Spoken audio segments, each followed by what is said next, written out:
السلام علیکم ورحمۃ اللہ۔ امید ہے کہ آپ لوگ خیریت سے ہوں گے۔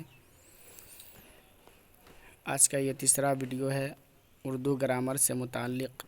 اس سے پہلے 2 ویڈیو ڈال چکا ہوں۔ پہلا ویڈیو میں تو کلمے کے اقسام کا ذکر کیا گیا تھا۔ دوسرا ویڈیو میں فعل کے اقسام کے بارے میں بتایا گیا تھا کہ فعل کی 3 قسمیں ہیں۔ ماضی، حال، مستقبل کے بارے میں بتایا گیا تھا۔ آج کا یہ ویڈیو ہے معنی کے اعتبار سے فعل کی 2 قسمیں ہیں۔ اسکرین پر دکھ رہا ہوگا، تو آئیے دیکھیے۔ معنی کے اعتبار سے فعل کی 2 قسمیں ہیں۔ پہلا ہے فعل معروف، دوسرا فعل مجہول۔ فعل معروف وہ فعل ہے جس کا فاعل معلوم ہو، جیسے حامد نے پڑھا، عمران گیا، خالد نے گانا گایا۔ اس میں فاعل کے معنی ہوتا ہے کام کرنے والا۔ پڑھنے کا کام حامد کر رہا ہے، جانے کا کام عمران کر رہا ہے، گانا گانے کا کام خالد کر رہا ہے، تو یہ سب فاعل ہو گیا۔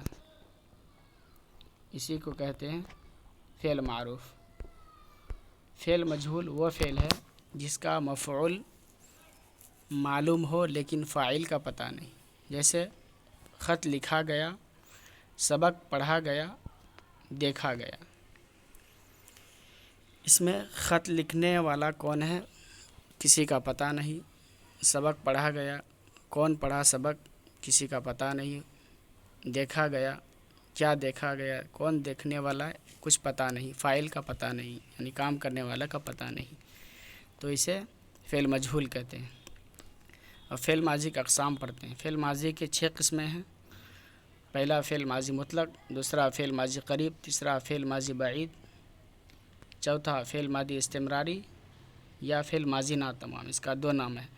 فعل ماضی شرطیہ یا فعل ماضی تمنائی، اس کا بھی 2 نام ہے۔ چھٹا فعل ماضی شکیہ یا فعل ماضی احتمالی، اس کا بھی 2 نام۔ فعل ماضی مطلق کی تعریف ما مثال۔ فعل ماضی مطلق وہ فعل ہے جس میں گزرا ہوا زمانہ میں کام کرنا یا ہونا معلوم ہو، جیسے احمد نے خط لکھا، حامد نے گلاس توڑا، عمران نے مسجد صاف کیا۔ نوٹ: ان جملوں میں کسی کام کا مکمل ہونے کا علم نہیں ہے۔ کام مطلق ہے۔ کام کب ہوا، نہیں ہوا، کسی کو معلوم نہیں، لیکن کام ہوا گزرا ہوا زمانہ میں، اسی کو فعل ماضی مطلق کہتے ہیں۔ فعل ماضی قریب کی تعریف ما مثال۔ فعل ماضی قریب وہ فعل ہے جس سے کسی کام کا کرنا یا ہونا قریب کے معنی میں پایا جائے، جیسے احمد نے خط لکھا ہے، عمران نے مسجد صاف کیا ہے، حامد نے گلاس توڑا ہے۔ نوٹ: ان جملوں میں کام واضح ہو رہا ہے کہ کام کچھ ہی پل میں حال فی الحال میں ہوا ہے۔ فعل ماضی بعید کی تعریف ما مثال۔ فعل ماضی بعید وہ فعل ہے جس سے کسی کام کا کرنا یا ہونا بعید کے معنی میں پایا جائے، جیسے احمد نے خط لکھا تھا، عمران نے مسجد صاف کیا تھا، حامد نے گلاس توڑا تھا۔ نوٹ: بعید کے معنی دور ہیں۔ ان جملوں میں کام واضح ہو رہا ہے کہ کام گزرا ہوا زمانے میں ہوا تھا۔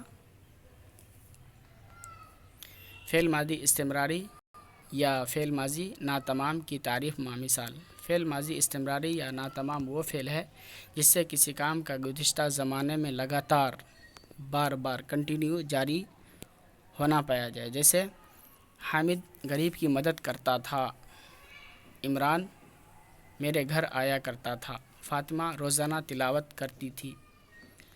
نوٹ: ان جملوں میں واضح ہے کہ کام لگاتار یعنی بار بار کیا جا رہا ہے، تو حامد غریب کی مدد ڈیلی کرتا تھا، اس لیے تو حامد ان جملوں میں ماضی استمراری کی مثال ہو گیا۔ عمران میرے گھر روزانہ آتا تھا، فاطمہ روزانہ ڈیلی قرآن کی تلاوت کرتی تھی۔ یہ سب فعل ماضی استمراری کی مثال ہے۔ اب فعل ماضی شرطیہ یا تمنائی کی تعریف ما مثال۔ فعل ماضی شرطیہ یا تمنائی وہ فعل ہے جس میں شرط یا آرزو کے معنی پایا جائے۔ نوٹ: اگر تمنا کے معنی پایا جائے تو ماضی تمنائی ہوگا، جیسے کاش آپ ایماندار ہوتے، کاش میں امتحان میں پاس ہو جاتا، یہ فعل ماضی، یہ فعل ماضی تمنائی کی مثال ہے۔ اور فعل ماضی شرطیہ کی مثال، اگر آپ شراب نہ پیتے تو آپ کی صحت اچھی ہوتی، میں تھوڑا اور محنت کر لیتا تو پاس ضرور ہو جاتا، یہ شرطیہ کی مثال ہے۔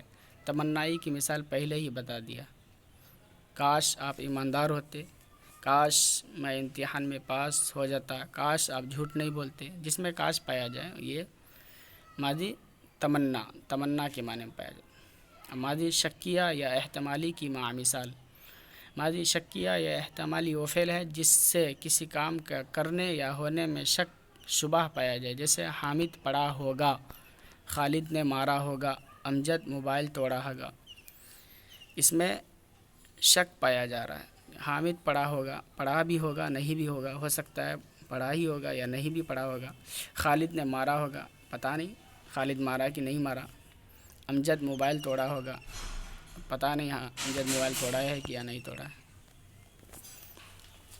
اگر یہ ویڈیو آپ کو اچھی لگی تو ویڈیو کو لائک کیجیے، شیئر کیجیے، کومنٹ کیجیے، اور جو لوگ پہلی بار میرے چینل پر آئے ہیں تو میرے چینل کو سبسکرائب ضرور کر لیجیے، اور گھنٹہ بیل آئیکن بھی ضرور بجا لیجیے تاکہ جو بھی ویڈیو ڈالوں سب سے پہلے آپ کو نوٹیفیکیشن ملے۔